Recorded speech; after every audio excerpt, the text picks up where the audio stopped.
ala tu na kan la sak le tur hi Christian labu number zanga som ko Khawvel suala bo nu tlan chuak le turin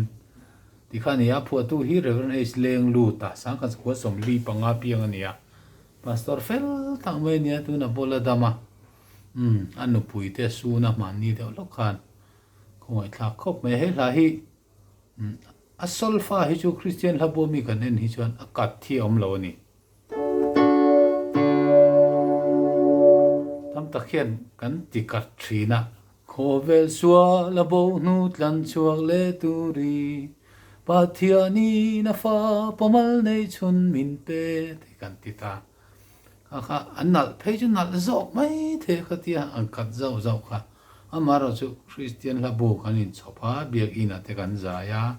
a sol fa mi zong zong in an lo en ve chuan akat thi om lo ni akat chu dot koma hi nia dot ringo thi chu chan ve zel ania Christian labu number zanga som ko kha han en ma ila akat kha om lo ni sachin teng chang khan le thunon ni Khawvel suala bo nu tlan chuak le turi pathiani na fa pamal nei chun pe atlan sa suala bo ten nun na kong an fia theina thil be ka rong bol turin lalwan min ko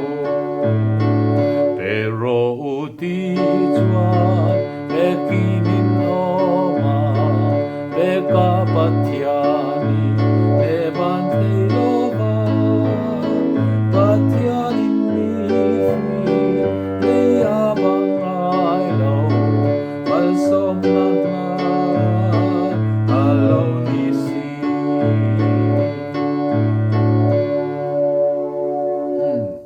khatian deu khan sak por turani tlatani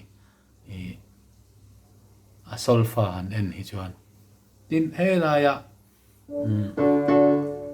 athiani na fa pamal nei chun min pe atlan sa suala boten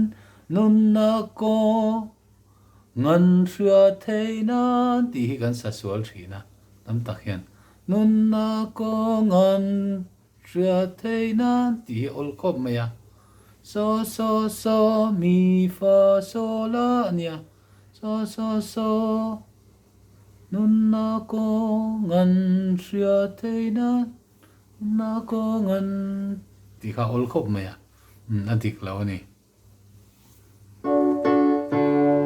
akan sak po kha dik cha lo mai the sol fa kha ma se akat lo da na kha kan sak jok chu ni ring tu te u thu pe khau ta mai gan kal ula chan chin tra ro kal chua thei lo te po in mo pur na lian ta kan nei tu be ka rong bol turin lalwan pero uti chuan ekinin oma beka pathiani te ban theilova pathiani mi fi le abangai lo mal som na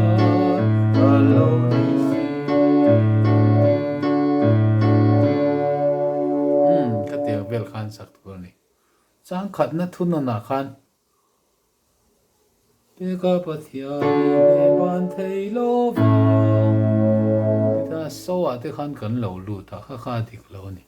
ne ban theilova ti turani do mi so ni le tok phot ro se